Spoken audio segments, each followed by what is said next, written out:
Well, we're halfway through the show, which means it's time for Kendrick Lamar to come out and call Drake a...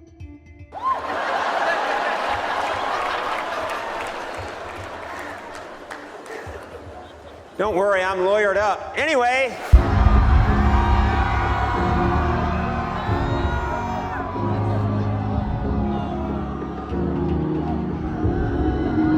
Y'all, Drake is furious after the little stunt Conan O'Brien pulled at the Oscars, blatantly calling him a PDF file, and he's decided he's not just going to sit back and take it. Drake is reportedly feeling super humiliated because while he's being called something he's not on almost every major stage in the entertainment industry, the same industry is protecting the real PDF files. Dunking in Drake these last few months has been fun for a lot of people. And yeah, it was super wild to see that Drake took a rap beef to court. But it looks like everyone is taking it too far with the PDF file jokes at this point, and Drake isn't going to stand for it. So, is Drake really planning to add this Oscar bit to his lawsuit? And who are the real PDF files the industry is supposedly protecting? Let's break it down. Drake getting dissed at the Oscars tonight was not on my list. Nope, not at all. This man, Conan O'Brien, said, he said, well, we're halfway through the show now. It's about time Kendrick comes out and calls Drake a... Conan O'Brien gagged everyone when he made that little Oscar joke about Drake, which got the crowd laughing. Well, we're halfway through the show, which means it's time for Kendrick Lamar to come out and call Drake a...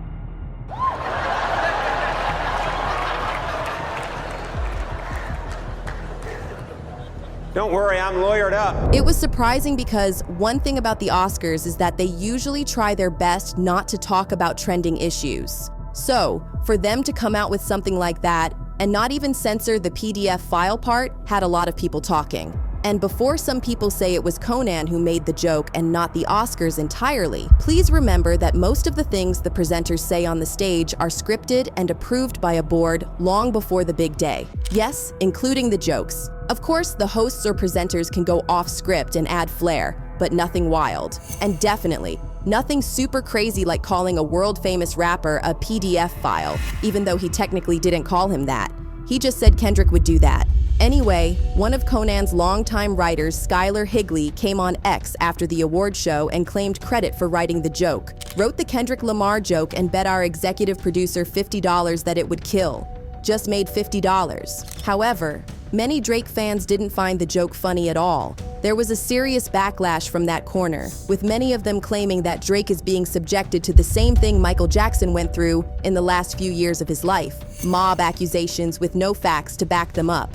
One person said, so, PDF file is a joke now, and Drake is getting crucified on every stage worldwide with no proof or actual accusations, and actual criminals are laughing about this. Did we land in some dystopian dimension? Cause what? And then there's the biggest Drake fan on the internet, DJ Academics, who said, 14-year-old Emmett Till was dragged from his house and was kidnapped, tortured and lynched by a mob of white people after falsely being accused. Conan O'Brien today accused Drake of R-wording a minor at the Oscars, and the culture celebrated and laughed. Is this what the culture feeling? Lying on innocent black men? Okay. So I don't know about comparing a racist and harrowing event to someone making a joke that was born out of a rap beef between two grown-up men. That might just be the reach of the century. A lot of people also felt like it was a stupid comparison as well, especially since Drake fans were kikiing when Andrew Schultz made a joke about essaying Kendrick after Kendrick threw shade at him on whacked-out murals. In the song, Kendrick dropped this line where he rapped, "Don't let no white comedian talk about no black woman, that's law." Although he didn't name drop Andrew Schultz, a lot of people assumed he was talking about him since Andrew had made some weird comments about black women when he appeared on the Shits and Gigs podcast with James and Fuhad. Oh, you don't know about this? Glow up the other culture. Yeah, so you'll see a guy who's had a black girlfriend, all of a sudden he's got buzz cut, like clean shape up. Glows up, bro. Yeah, I like that. They shave their hair because they start losing it. Because they're so stressed being around this black girl complaining about shit all the fucking time. That's why they gotta shave their hair. Nah, bro. White guys with black girlfriends, they grow a beard because there's more cushion when they get slapped the That's hilarious. In response to Kendrick's white comedian line, Andrew made some very weird comments about Kendrick that were borderline SA-ish. Stand by, he's not even saying that. He's saying get up in that. Yeah. I mean, it's crazy. He did it. But I need Kendrick. I need you to do it, Kendrick. You want to squabble up with Kenny? No. I mean, here's the thing. This is the thing that is kind of funny about it. Is like, first of all, Kendrick's people and the gang affiliate, everybody, his security, they will destroy me. They'll find me in the street. They'll cut me up. They'll shoot me. They'll do whatever. I'm not a tough guy. Y'all do. But just Kendrick, I would make love to him. There's nothing he can do about it. Just Kendrick Lamar, I would make love to him, and the only thing that he could do is decide if it's consensual or not.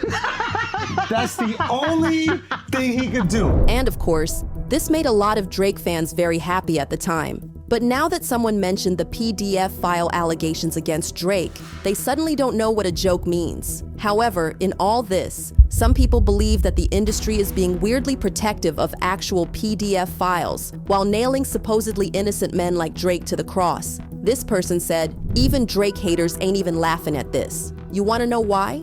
Because it's effing weird to joke about PDF file, and Conan would never dame drop the real P3DOS in Hollywood. It's all good though. I just don't find joking about effing little kids funny at all. So, who are these P3DOS the industry is supposedly protecting? Well, as y'all know, Hollywood is notorious for covering up the terrible, disgusting things that go down behind the scenes. There are so many casting couch horror stories, industry party horror stories, and so many other things we'll probably never hear about because the industry thrives on protecting the evil monsters while focusing on people who just happen to fall victim to cancel culture. I mean, just thinking about how long Diddy was allowed to reign free in Hollywood without ever being exposed is enough to give you the chills. There are civil lawsuits against Diddy right now, going as far back as the late 90s and early 2000s, with victims claiming Diddy did all sorts of disgusting things to them. Some of them were as young as preteens when this happened. You have alleged victims as young as 9-year-olds, claiming that Diddy spiked their drinks and did horrific things to them that left them traumatized for the rest of their lives. Oh, don't forget the rumors about what Diddy allegedly did to young artists like Justin Bieber, Usher, Danity Kane, Orlando Brown, and so on. Even when some of these victims came forward to expose Diddy, he used his influence to silence and bully them. R. Kelly did the same thing for years and years. He was running through young girls the same way other people change underwear. His most famous victim was Aaliyah, and we only got to know what he did to her because other victims were brave enough to come forward with their stories. Mind you, in the middle of facing all those accusations, he was still friends with other famous artists like Jay-Z. And let's be real, if R. Kelly had as many victims as he's believed to have had, there's no way Jay-Z was spending that much time with him and didn't know. But the first thing you come to learn about Hollywood is that they protect each other, no matter how bad the accusations are. Even Mike Tyson spent 3 years in jail for allegedly SAing an 18-year-old girl. In February 1992, Mike Tyson was convicted of SAing 18-year-old Miss America contestant Desiree Washington. They had met at a rehearsal for the Miss Black America pageant in Indianapolis. One thing led to another, and Desiree followed Mike Tyson to his room, where he allegedly SA'd her. Although he claimed it was consensual, the jury found him guilty, and he ended up spending 3 years behind bars before being released in 1995. 30 years later, Mike Tyson is considered a legend. Nobody talks about what he did, and if you ask people, there's a good chance many don't even know about it. And don't even get me started on Harvey Weinstein. The reason why Weinstein could get away with so much was that he was a top Hollywood producer, and he knew he could use his power and influence to escape being sent to jail for his crimes. Weinstein victimized dozens, probably even hundreds, of young actresses in the name of giving them career opportunities. Many of those opportunities never came, by the way. He just used the women and dumped them when he was done with them. And you know the worst part? There were countless celebrities at the time rushing to Weinstein's defense, as if what he did was a little oopsie and not violent crimes against vulnerable young women. For example, Oprah Winfrey was ready to risk it all just to protect her bestie, Weinstein, even though there were women coming to her privately to talk about what he did to them. I know you posted on Facebook already, but you haven't kind of spoken yet publicly about what's going on. I think that this is I'm always trying to look for the rainbow in the cloud, whatever is the silver lining. And this is what I do know for sure. When something this major happens, when you have the fallout, 50 women coming forward, that it's a watershed moment. And what I do believe is actually happening is that, first of all, it's triggering a lot of unreleased pain, repressed anger, guilt, and suffering that a lot of women have had. I happened to be on set with several actresses the other day, and we were filming some things, and they hadn't slept over a period of 2 or 3 days, and I was like, what is that? They said, oh, you guys are suffering from PTSD. And when you start talking about it out loud, too. Everybody has a story. Everybody has a story. And so I think this is a watershed moment. Even today, there are still people who believe Weinstein is innocent and did nothing wrong. Candace Owens literally revealed recently that her next project is to exonerate Weinstein because he's a victim of the justice system. Harvey Weinstein, goodness, you guys, he was arguably the most powerful man in Hollywood. And now we had upwards of 100 women who were claiming that they had been sexually harassed, which is why he's in prison today. But I gotta tell you something right away. That list, that long list of women who found the cameras and spoke out and said that things happened and you don't really remember whether or not he denied it, that list significantly dwindled by the time we got into the courtroom. And then even when we were in the courtroom, it dwindled even more. And I'll tell you why. This is one of the very many compelling aspects of this case. How they were able to sort through the women who were just outright lying, meaning women who had definitively never even slept with Harvey Weinstein, some women who he alleges he never even met, from the women who had, at the very least, been intimate with him, okay? And I'll tell you why, because, of course, when people realize that someone's going down, if were a struggling person who wanted to make a quick buck and you knew that this empire was going to crash, you might be willing to come in for a quick payday. And what better way to do that? You could just cry and then describe something terrible that happened. Your Honor, he made me fondle his testicles, tears streaming down your face. And these sorts of moments happened, and Harvey's lawyers would give each other a look, a knowing smirk, a high five, realizing that, no one's gonna believe this woman.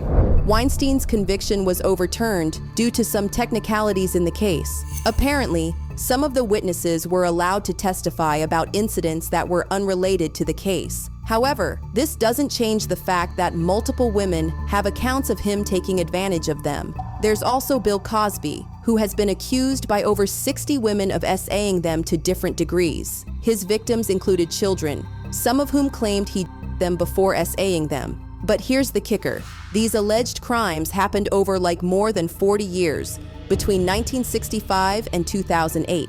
But because he was so well liked, he never got exposed. Victims didn't want to speak up for fear of being accused of lying. And even when they did come forward, Bill Cosby's friends and fans bullied and harassed them. We could go on, but you get the gist. Hollywood loves its PDF files and will do everything to protect them. According to sources, Drake feels especially mad at this whole "not like us" Kendrick thing because no one has ever claimed to be a victim of his supposed PDF file ways. Then again, Drake is kind of walking on a thin line here because although nobody has outrightly accused him, he does have a pattern of weird behavior with young girls. Did we all forget that he brought a 17-year-old on stage and was smooching her? And did we forget that he was in Millie Bobby Brown's DMS, advising her about boys and telling her he missed her so much when she was 14? Love him. I met him in Australia, and he's honestly so fantastic and a great friend and a great role model. We just texted each other the other day, and he was like, "I miss you so much." I was like, "I miss you more."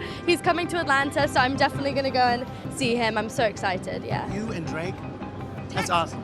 That's awesome. What advice does he give you? What does he say? About boys. He helps me. What? Yeah. He's great. He's wonderful. I love him. What's his advice with boys? That stays in the text messages. Speaking of which, he was also, for whatever reason, close friends with Billie Eilish when she was below the age. See, nobody is saying Drake is a criminal or needs to be sent to jail or something. But acting shocked that he's facing PDF file allegations when he has a history of being weirdly intimate with young girls is something else. As for the Oscars thing, It's good that Conan O'Brien said he was lawyered up because Drake is not backing down without a fight. He already added the Super Bowl halftime show to his lawsuit against UMG as proof that he is truly suffering because UMG used Kendrick to start a smear campaign against him. For context, Drake's side and UMG's side have been in a headlock in court over scheduling a pretrial conference that was originally scheduled for April 2nd. UMG wants the court to delay the proceedings to give the judge time to consider dismissing the case entirely. Drake wants the court to get it moving. In a letter to Judge Antonio Vargas, Drake's lawyer, Michael J. Gottlieb, complained about UMG refusing to drop all the evidence they had relating to the case during the discovery. UMG has been dragging its feet in dropping this evidence, and to be honest, it makes it seem like they have something to hide, which they probably do. Y'all know how those big corpos are. However, Drake's lawyer Gottlieb wants them to speed it up and keep it moving so that Drake's legal team can start preparing their case. The lawyer then cited Kendrick's Super Bowl halftime show as a reason why the delay is hurting Drake. He said, "Delaying discovery would unfairly prejudice Drake, who is continuing to suffer the consequences of UMG's defamatory campaign. Indeed, at the same time, UMG has been delaying here. UMG launched new campaigns to further spread the defamatory content, not like us, including at the 2025 Super Bowl halftime show, which had over 133.5 million viewers." Some folks had a good laugh about this because it's not really clear how exactly Drake is suffering right now. His new collaborative album with Party Next Door, Some Sexy Songs for You, is doing pretty well. He has been selling out shows during his Australia tour, even though some had to be rescheduled. He still has the numbers, and he's still making the same sales he was before Kendrick dropped Not Like Us. So, the only damage here, really, is that people are making PDF file jokes about him, which really has nothing to do with UMG. Unless what Drake is suffering here is having his little feelings hurt, in which case, it still doesn't really have anything to do with UMG. Sources are now saying that Drake will likely add this Oscars bit to his lawsuit as more evidence that he is suffering so much. But do you guys think the Oscars took things too far by allowing that joke to fly? Or do you think Drake and his fans are the ones overreacting? Let us know in the comments, and be sure to check out this next video.